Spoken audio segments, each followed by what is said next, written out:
What's up, everybody? My name is Dimitri Kofinas, and you're listening to Hidden Forces, a podcast that inspires investors, entrepreneurs, and everyday citizens to challenge consensus narratives and to learn how to think critically about the systems of power shaping our world.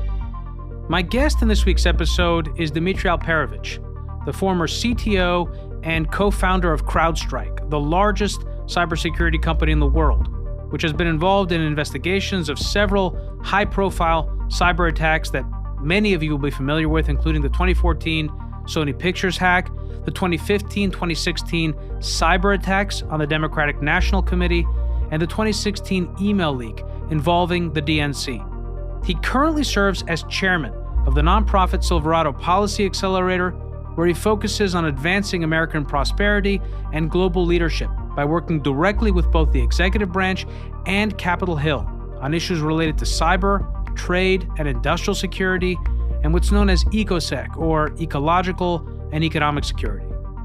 What prompted this conversation was a Twitter thread that Dmitry published recently, which went viral, and which was subsequently sent to me by a number of people who I follow on Twitter, in which he made the case for why he thinks the Kremlin has already made its decision to invade Ukraine later this winter, in late January or possibly early February, and that military confrontation is in fact the preferred route for Putin at this point. It's a fascinating thread. I've linked to it in the summary section to this episode, and I encourage you all to read through it after today's episode. We spend the first half of our conversation today discussing the various signals that Dmitry believes point to the increased likelihood of a military invasion of Ukraine and the partitioning of the country by Russia in the next several months, as well as possible motivations on the part of Putin and his objectives in doing so. The second part of our conversation, which is available to premium subscribers, focuses on the cyber component of this conflict, evidence of increased cyber intrusions into the Ukrainian government and civilian networks, what the targets have been, and what can be inferred about the Kremlin's objectives based on the nature of those targets. Dmitry also shares his views on how he thinks the Biden administration can credibly respond to the mounting pressure on Ukraine's defenses, the effectiveness of sanctions as a tool for dissuading Russian aggression, as well as for punishing Kremlin leadership after the fact, and the similarities between Ukraine and Taiwan, and what lessons the Chinese Communist Party may be drawing from our response or failure to respond to mounting Russian aggression on Ukraine's eastern border. If you want access to that part of the conversation and are not a Hidden Forces premium subscriber, you can sign up right now at hiddenforces.io/subscribe or by going directly to our Patreon page at patreon.com/hiddenforces. And with that, please enjoy this fascinating and insightful conversation with my guest, Dmitry Alperovitch. Dmitry Alperovitch, welcome to Hidden Forces. Thanks for having me. It's great to have you on the podcast, Dmitry. I think you're the first guest that shares my name, actually. Spelled a little differently, but yes. It is spelled differently. It's always interesting. Whenever I meet Russians, they always, if they hear that my name is Dmitry, they're like, oh, you're right. They always want to know if I'm Russian. And I've always noticed that Russian Dmitrys oftentimes will use Y's in their name, though you didn't. The problem, people don't realize this, that when you grow up in a non-Latin-oriented language culture, the spelling of names is really arbitrary.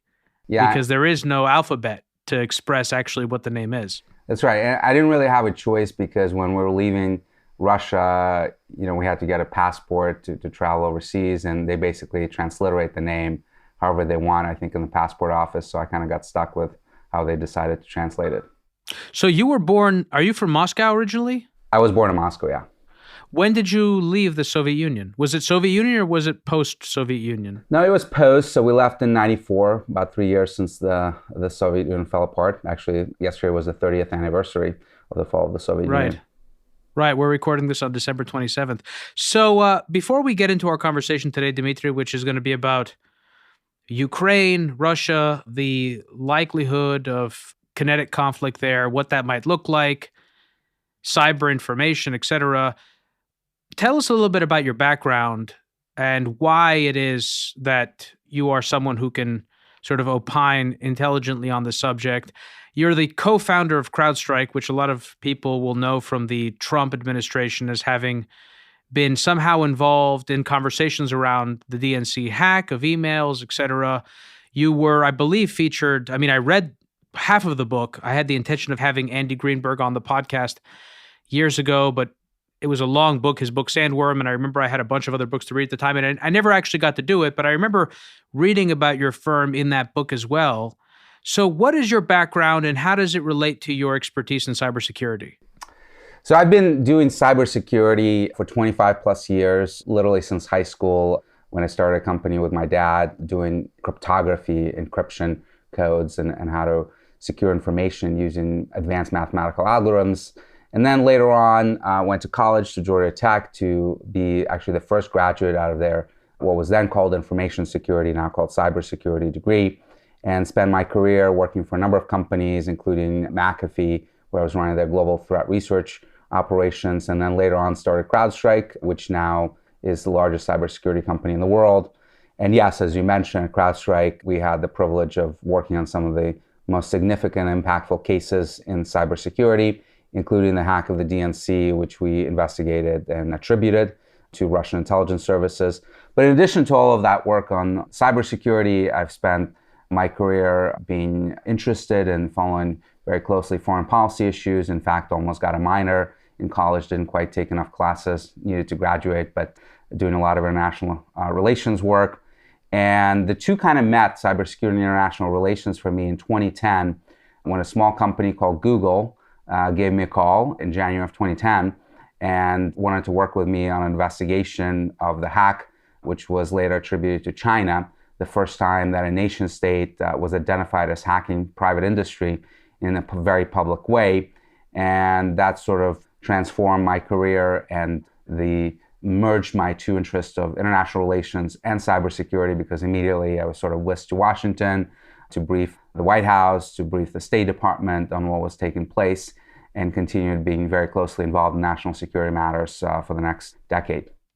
You know, I'm not prepared for a conversation on cybersecurity. I wish I were, and perhaps that's for another time that we can have you on the podcast, because the question of attribution, which you mentioned earlier, that's just fascinating to me. I mean, I could devote, and maybe I should devote, just a single episode of Hidden Forces on trying to understand what that really looks like, because it's such a fuzzy area. There is the ability to attribute with absolute certainty. I mean, I don't know. You could tell me in how many instances is it possible for a cybersecurity firm like CrowdStrike or any other to determine with 100% accuracy who the attacker is, given the fact that, on top of everything else, oftentimes attackers will want to attribute the source of a hack to some other firm or some other country. So how often can you actually really know where an attack is coming from in cyberspace? Well, let me tell you that over the last 30 years, if you look at all the major, most impactful cases that we have seen in cybersecurity, whether it was a DNC hack, whether it was the hack of Aramco, the largest oil company on the planet, whose network was destroyed in 2012 through a sophisticated cyber attack, whether it was the hack of Sony Pictures that was attributed to North Korea, all of those cases had been attributed. They've been attributed by both industry and government. And attribution is actually getting only easier as time goes on. And the reason for that is that once you've built a capability to do offensive operations inside of a government agency, let's say whether it's the NSA on the US side or the Russian GRU, Russian Military Intelligence Agency on the Russian side, or the Ministry of State Security, the MSS in China, that capability starts to be pretty solidified in terms of the tools you use, the tradecraft. When the new people join the organization, you train them on the things that others are doing. And once you are able to sort of crack that initial nut, if you will, and figure out who is responsible for that initial operation, it becomes easier and easier to attribute the following ones, because the tradecraft starts looking similar and similar. In many ways, it's like attributing bank robberies, right? So, when the FBI arrives on a scene of a bank robbery, they don't give up and say, well, if the tracks from the getaway car don't lead us to the robber's house, there's no way for us to attribute a bank robbery. They start looking at comparing that bank robbery to the previous bank robberies that they've investigated. Do they share some similarities? Is their tradecraft the same? Do the people look similar? And if they can crack sort of one robbery open and identify a person because they left a fingerprint somewhere or left some other piece of evidence that can now identify them, they can crack all of them. And the same thing is true in cybersecurity. And with each new investigation, you add information on what you know about that group, about the tools that they use, about how they operate, how they work on the network itself. So attribution becomes easier and easier. And one of the things that sort of immediately lets you develop a hypothesis of who's behind it is when you look at sort of these geopolitical attacks, when you have an attack on a significant critical infrastructure or a government agency that is clearly done by a nation state, and you sort of look at, well, who might be interested in attacking them, right? So if someone shuts down the power to Ukraine in the midst of a significant conflict with Russia, you probably know that it's not China that is meddling in Ukraine's grid. That is not obviously proof positive. You need to do much more work, but it gives you the initial idea of where to start looking, and the cui bono, who benefits argument helps you to develop the initial hypotheses. That's fascinating. It must be a very satisfying line of work. And to your point about pattern recognition, maybe one more question, then we'll move forward. And there might be an opportunity to ask you about attribution and the work of cyber. I'm sure there will be, actually, because as I mentioned, Ukraine, and people know Ukraine was maybe the first real example of 21st century warfare that included not only traditional, what we call kinetic actions on the battlefield, but also informational warfare and cyber-related attacks against critical infrastructure as part of a coordinated war effort. How much of a role, because we're talking about pattern recognition here, you're trying to establish, is there a pattern of previous behavior that looks similar to what I'm seeing here? How much of that is assisted by artificial intelligence and machine learning?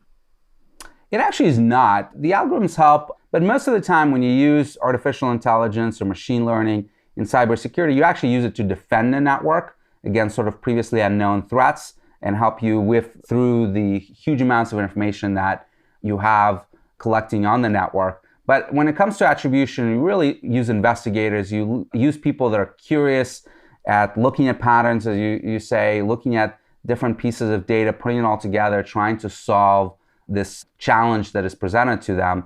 So it's really not being done in an automated fashion. It's done by human beings.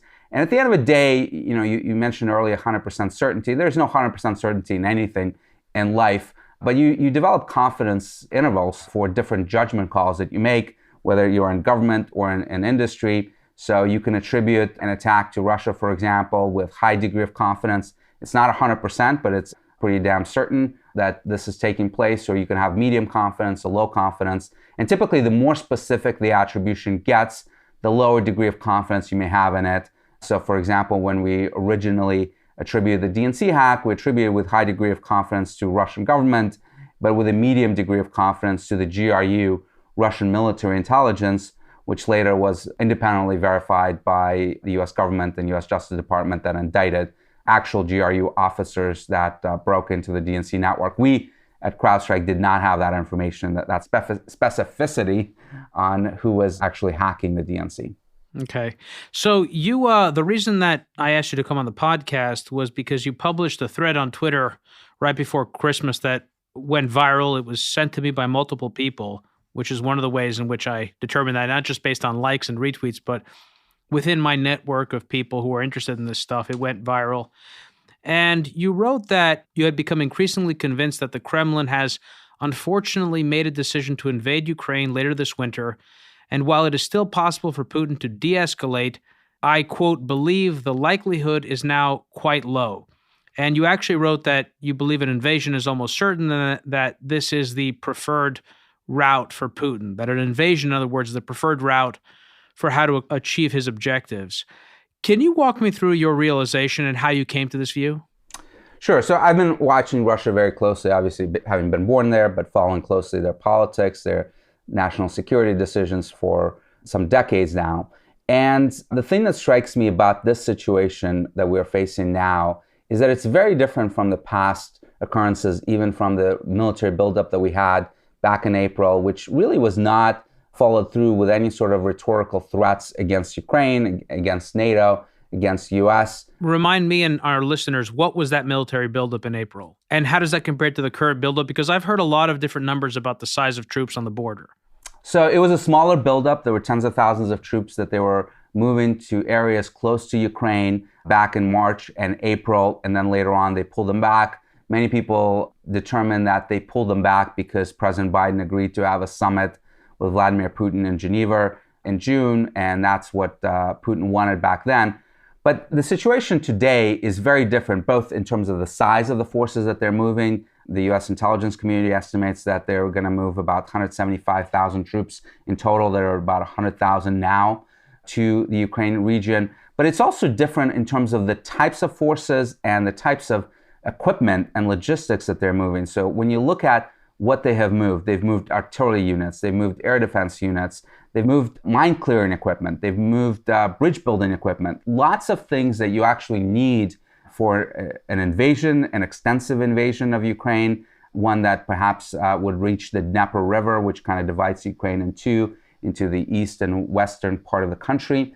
We simply did not see that level of logistical and equipment movement back in the previous increase of troops that Putin had done. But the thing that really struck me is the incredibly vitriolic and increasingly escalating rhetoric that we hear from both Putin himself as well as people in his entourage. And just this weekend, we had seen Peskov, who is the press secretary for Putin, literally say that the expansion of NATO into Ukraine is a question of life or death for Russia. So when you use rhetoric like that, it becomes very clear that it's going to be very hard to step back away from it and declare anything short of an ironclad commitment that NATO will not expand into Ukraine and that NATO forces will not be present in Ukraine as they are today with advisors and military equipment that Ukraine is buying. You can't step back from that without getting those types of guarantees, declare victory, either for domestic audience or for international audience. So it's very, very clear to me that they've drawn these red lines that are going to be very difficult for US and NATO to meet from a political perspective. And in fact, they're preparing a casus belli for potential invasion. And the fact that Putin is demanding those guarantees to be provided to him immediately, as he said just last week in his annual press conference. Those types of decisions do not happen instantly when you have negotiations between countries on extensive security matters like these. They can take months and oftentimes years. So the idea that we're going to have, one negotiation round in January, as is now going to be the case between the Biden administration and the Russian government, and then we're going to resolve these problems, is just not realistic. And they've set such a high red line in terms of their rhetorical ultimatums that it's going to be very, very difficult for them to walk it back. And I think they've done it on purpose. I think they made a decision that there's only one thing that's worse for Russia than Ukraine joining NATO. And that is, ironically, Ukraine not joining NATO, because they have the worst of both worlds now, where Ukraine is working closely with NATO. They're buying or provided NATO military equipment like the Javelin anti-tank missiles that the US has provided to the Ukrainian army. They're getting the Turkish drones that have been demonstrated to be extremely effective in the operations in Syria by Turkey and Libya, and most recently in the Nagorno-Karabakh war last year between Armenia and Azerbaijan, where Azerbaijan used those drones to decimate the tank formations of the Armenian military and win that war. So Russia has seen all of this and has decided that the Ukrainian military is getting significant military advantage to, at a minimum, crush the separatists that have taken over the Donbas region that are being supported by Russia.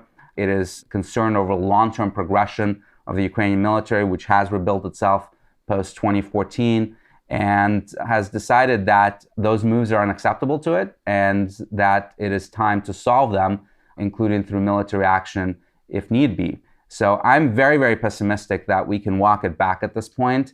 I don't even think that if we had declared that we would veto Ukraine's membership in NATO, which would be sufficient to permanently end its NATO aspirations, because NATO membership requires unanimous consent of all NATO member states, including the United States, that Putin would even accept that. In fact, he's calling for a treaty that would have to be, of course, passed through the Senate, which would not happen in this environment where most of the US Senate, if not all of it, is pretty anti-Russia.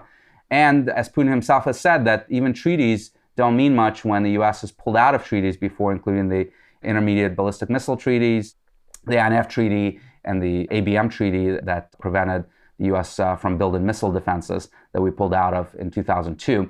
So he has said that the word of the United States doesn't mean much. So it's puzzling that he's asking for those types of commitments when he has declared that they're pretty meaningless. And all of this, I think, points to an increased chance that later this winter, probably in late January, early February, we're going to see an invasion.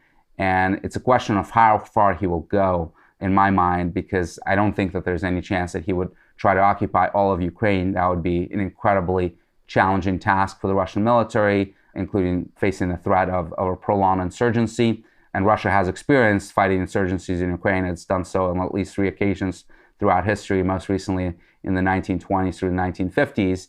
But it does not want to engage in that type of insurgency, I don't believe.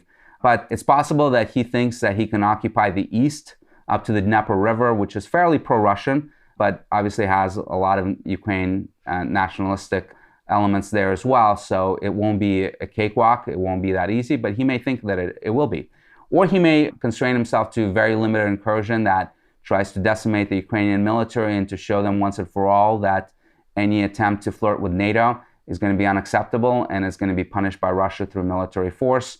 So it's hard to tell the extent of it. And he may not have made a decision himself yet, whether to pull the final trigger, whether to go all the way, or to have a limited set of objectives. And Putin is often driven by circumstances on the ground. He's very opportunistic.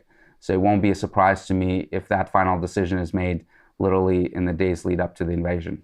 Wow, man, so many questions for you now. You opened Pandora's box.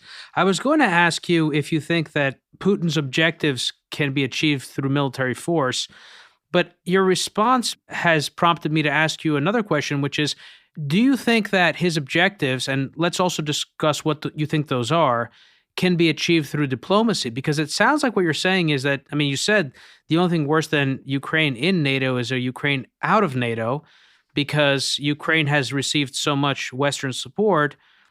Because high level, what I was going to ask you, and I'll actually quote you now for listeners who haven't read your thread, but which I will have linked to in the summary to this podcast, you wrote in your thread that Putin's placement of troops and equipment is like, quote, a rifle in a Chekhov play. You don't put it there if you are not expecting to use it. And I was going to ask you, unlike a play, there are consequences to using that rifle and concessions that the audience, us in this case, may be prepared to make in response to the threat of its presence. How do we know that this isn't for popular consumption? How do we know that he doesn't want to elicit a certain reaction from the West and get concessions that he would otherwise not get? And I think that would fall into a previous pattern for how Putin has used military force to intimidate Ukraine and to exact concessions from Western leaders. So how do we not know that it's not for our public consumption? So it might be, and I actually thought that prior to the Biden-Putin call that happened in early December, that there was a possibility to de-escalate, even though you already had massive formations being moved to the Ukrainian border, that there was a way to pull back just as we had in previous times. But what was different now was the diplomatic rhetoric that was coming out of the Russian Foreign Ministry immediately post that Biden call, the rhetoric from Putin and his entourage that keeps raising the stakes. And one of the things that Russia did that was really unprecedented is release these draft treaties that they're demanding that the West sign, which go way beyond any guarantees of whether Ukraine is going to be allowed or not allowed to join NATO, but dictate what forces NATO can deploy in NATO countries, current NATO countries like the Baltics, Poland, Czechia, and so forth, and go back to this, basically the formation of forces that we had back in 1997. That is just completely unacceptable to NATO, the idea that we would restrict the deployment of forces in existing NATO countries. We can talk about future NATO countries, but existing ones, no NATO country would accept that. And in fact, there are provisions in there that seem like a poison pill provisions, even for Russia itself, because they're demanding that offensive missile systems not be placed in any country, including Russia, that could threaten the other side. That would mean that Russia would have to pull back missiles that it has deployed in Kaliningrad, the Iskander ballistic missiles. It would have to stop deploying ground-based cruise missiles in much of Western Russia. I don't see Russia ever accepting that. So the fact that they put all of this out in writing, in public... So you're saying they proposed something that they themselves would not be prepared to accept? Correct. But also the idea that you start the negotiation by putting out a draft text. That's just not how international negotiations are being done. You negotiate to get to a text. You don't start with a text. And they're basically painting themselves into a corner where accepting anything less than what they've publicly articulated are their red lines would be unacceptable to them, both in terms of their international prestige, but also domestic prestige. And that's the other piece that worries me a great deal, is looking at Russian TV channels, Russian media. They've escalated things dramatically in the last few weeks for domestic audience, really building up Ukraine as this fascist neo-Nazi state, talking about how it's really not a country. That's one of the Putin's favorite refrains now, that Ukraine was never really a country and it was created by Lenin, which is not true. Lenin. But that type of propaganda for domestic consumption is only necessary if you're going to justify an invasion to the domestic audience, which, by the way, the Russian public does not want a war. It certainly does not want a war with Ukraine. It would be quite unpopular. So you would only start preparing their minds for potential invasion if you're actually thinking that you're going to need their support or at least acquiescence to an invasion. Or potentially, back to my original question, if you want to communicate a credible threat. So then the real question for me is, if we put aside this really weird observation that you've made, which is that Putin has made a proposal that he himself would not accept, let's put that aside for a second. Do you believe that a diplomatic solution is theoretically possible, one that would be acceptable to the U.S. and that would also satisfy Putin's security concerns while still allowing him to declare victory? I think theoretically it's possible. I think the likelihood is very low. I think anything short of some sort of rhetorical guarantee that Ukraine will not join NATO will be a non-starter. But again, I'm not even sure if that's going to be enough. And I highly doubt that the U.S. side will be prepared to offer anything. Because again, like that. As someone that knows very little about this conflict, it would seem natural to me that one possibility would be that Putin has calculated that war is an option for him, that he's willing to go. It's not a pure bluff, but that there are concessions that he's willing to accept. And so this is just a really hard line starting point for a negotiation. What's interesting to me is, again, now to bring that comment in, your point about putting forward something that they themselves wouldn't accept makes me wonder a bit. I mean, if that's really true, it does make you wonder whether or not he's even interested in a diplomatic solution, which it sounds like you're leaning in that direction, that what these proposals really are laying the groundwork for a pretext for an invasion.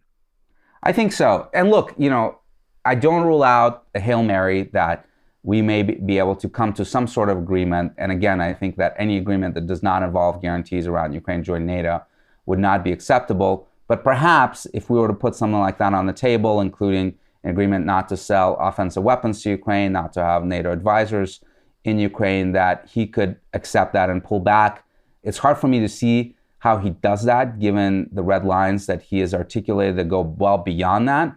But perhaps getting a major concession like that, which would be a huge coup for Russia, would forestall an invasion. But politically, I just don't see the US side being willing to do that. I think President Biden would be crucified domestically if he had offered something like this. I think he would be criticized severely by the Eastern Europeans. If he had offered something like this, you have the NATO Secretary General saying a few weeks ago that Russia should not be able to decide which military alliances other countries are allowed to join in. So I think both sides are digging in, and unfortunately that does not bode well for prospects of war. Why the timing? Why now, do you think? What's the reason for that? I think there's a number of things that have happened this year that make them very concerned. In particular, the acquisition of Turkish drones, the TB2 drones, by Ukraine, and their use, offensive use for the first time in October in Donbass, was something that the Russian government felt very allergic to. Again, they have seen how those drones can be a game changer in conflicts in the last few years. And they became increasingly concerned that Ukraine was going to move on Donbass. Whether that concern was real or not, who knows? But the idea that Ukraine would unilaterally change the military situation on the ground and reoccupy those separatist regions is unacceptable to Russia. In some ways, very similar to the 2008 war between Georgia and Russia, which Russia won, that was triggered by their belief that I think was justified that the president of Georgia at the time, Saakashvili, was going to reoccupy the separatist republics of Ossetia and Abkhazia through military force. And again, they did not want a precedent that Russian guarantees of security that were provided to those separatist republics would be upturned by military force from Georgia. I think we're facing a very similar situation in Ukraine now, where they're getting increasingly concerned that Ukraine will try to retake that territory. But also you have the escalating rhetoric towards Ukraine joining NATO. You had a number of statements being made by both Secretary Blinken this past summer and Secretary of Defense Austin in October in Kiev itself, where they talked about their support for Ukraine eventually joining NATO, something that has always been a red line for Russia. And I think that's really important for people to understand, is that Putin aside, who clearly is no friend of the United States, clearly has very peculiar thoughts, to say the least, about Ukraine's sovereignty, the idea that Ukraine or Belarus or any of these former Soviet republics, with the exception of the Baltics, would be allowed to join NATO is a red line for any Russian leader. It was a red line for Yeltsin. It was a red line for Gorbachev prior to that. It would be a red line, I would argue, for even a liberally minded leader like Navalny, if he had any chance whatsoever of ever becoming a leader of Russia. This is something that Russia views as its core security issue. And frankly, it's understandable, because who wants an antagonistic military alliance right on its border? The distance between the eastern border of Ukraine to Moscow is about 300 miles. Putin often talks about the fact that missiles can fly from Ukraine to Moscow in 4 to 5 minutes. And while that seems like hyperbolic to us, he believes it. And a lot of people in Russia, not just his entourage, but people that are even opposed to him on all of these domestic issues and even most of his foreign policy issues, do not believe that those republics should be allowed to join NATO, that it would be a key security concern for Russia. And I know it's very puzzling for people in the West to think, why would NATO ever threaten Russia? But Russia has a very long view of history. It knows that things can change very quickly. People don't remember this now, but right after World War I, after the defeat of Germany, the Soviet Union and Germany established very good relations in the 1920s. There was military cooperation, economic cooperation, and of course, a short 15 years later, there was the most devastating invasion of Russia by Hitler in the history of Russia. So they realize that things can change very rapidly in an unpredictable way, and they don't want a situation where a potentially hostile military force would be right on its border. So that speaks directly to, and I mean, I couldn't agree more. I don't think it's a far-fetched idea. In fact, I mean, our listeners would certainly agree. And we've done many episodes on this. I'm curious, just to flesh that out a bit more, what you think a good analogy would be for American listeners or European listeners to think about what would have to happen. Like, are we talking about the Russia putting weapons or missiles in Mexico? I mean, what's a good analogy just to drive that point home? You know, we had a situation back in the 60s when the Soviet Union at the time put missiles in Cuba, which the U.S. found unacceptable, and we instituted effectively a blockade, which is an act of war under international law of Cuba to get those missiles out of there. And those were covertly put into Cuba, covertly. It wasn't even something like this, which is even more threatening. Correct. So yeah, this would be equivalent to Russia joining an alliance with Mexico or Canada and building a military base, let's say in Tijuana. Would we then proclaim that Mexico, let's say, has a right to determine on its own which military alliances it joins and which militaries it allows? No, we would be extremely concerned, to say the least. We probably would not invade. So what Putin is doing here, I think, is outrageous, and we should keep that in mind. But we would be pressuring Mexico in all sorts of ways to abandon those plans. And frankly, like, we don't even have to imagine a hypothetical. The U.S. government today is extremely concerned about military outposts that China is building in Africa, in Southeast Asia, in Pakistan, and elsewhere. And that's not even close to us. And we're extremely concerned about that. You may remember a few years ago, there was an enormous amount of concern about the fact that Iran was sending a military ship to Venezuela, one ship. So let's be clear here. We do get concerned about moves like this from our adversaries, and sometimes it's not a bad idea to put ourselves in the shoes of the other side and to think about it from their perspective, not to necessarily accommodate them, not to appease them, but to simply understand what drives them and what their red lines are.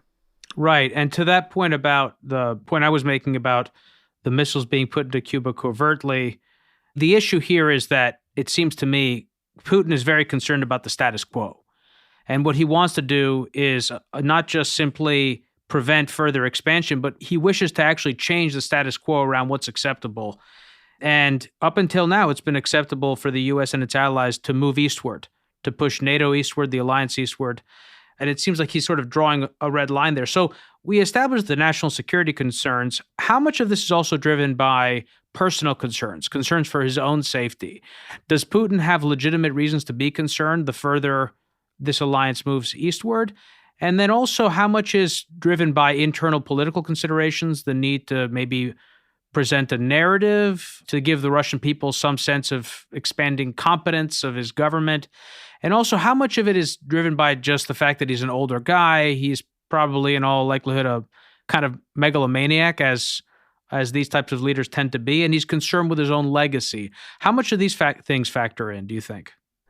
I think it's mostly about his legacy. I think he does want to rebuild Russia, and he has done so to some extent. Objectively speaking, the Russian military, the Russian economy has been rebuilt after the devastation of the 1990s and the economic collapse that the country experienced after the fall of the Soviet Union. But first and foremost, he knows that an invasion of Ukraine, if it's successful, and there's no reason to believe that it wouldn't be, would put a permanent end to all talk of Ukraine, of Georgia, of even Belarus and some of the Central Asian states, of ever joining NATO. That would send a clear message to all of them and to NATO itself that it is a red line for Russia and that Russia is willing to use military force to prevent such an outcome. And it would probably mean an end to deployment of NATO weapons and troops on the territories of those countries without Russia's permission. So it would be, from a geopolitical perspective, a huge win, he believes, and I think it's a pretty reasonable assumption. And you're right, he's almost 70. He believes that he's achieved a lot to, quote unquote, make Russia great again. From a great power perspective, it is now a force to be reckoned with in international fora in a way that it has not been during the 90s. And he knows that he has about another decade or so in power at most, given that he's almost 70. And he views himself, I believe, as this historical leader who has revitalized Russia economically and militarily, and that this would be one of his crowning achievements, along with reinstating Crimea back within Russia that he did in 2014, that stopping the NATO expansion eastward to Russia's borders beyond the Baltics, he knows the Baltics are lost at this point, would be an incredible foreign policy achievement, would forever institute himself as a great Russian leader that has rebuilt Russian might. And I think that drives him much more than other domestic considerations. Look, his hold on power has never been stronger. He has decimated all opposition in Russia, not just Navalny, who, let's face it, at best had maybe a few percentage points of support amongst the Russian populace, but even the Communist Party of Russia, which most people don't remember, but is still a major force in Russia and was the second most powerful party in Russia for the last 30 years, really. It has been in many ways co-opted by Putin to serve his bidding and to support most of his policies, but allowed on some occasions to criticize him and to argue for some domestic agendas that weren't being pursued by him. In the last year, he has decimated the Communist Party. He has rigged elections, most recent elections in September, to the Duma, the Russian parliament, to make sure that even the Communist Party would not be able to succeed in winning key seats in the Duma. So even a placated opposition party is no longer allowed to remain in Russian politics. And that just completely solidified his hold on the Russian political system. He's not being challenged by anyone. So I don't believe that he's doing it for domestic consumptions. In fact, it would be antagonistic to his domestic popularity, because most of the Russian people do not want to see an invasion of Ukraine and do not want war. But he, I think, has made a decision that is very necessary for his historical grandeur, for what I think he believes are Russian key national security interests. So, Dmitry, I'm going to move the second part of our conversation to the overtime. I want to ask you a number of things there. I want to focus on, one, the cyber component of this conflict. Have we seen any increase in the frequency of cyber intrusions into the Ukrainian government and or civilian networks? What have the targets been? And what can we infer in terms of objectives based on those targets? I'd also like to ask you what you think the appropriate response by the U.S. and its European allies should be. We've heard a lot of talk about sanctions.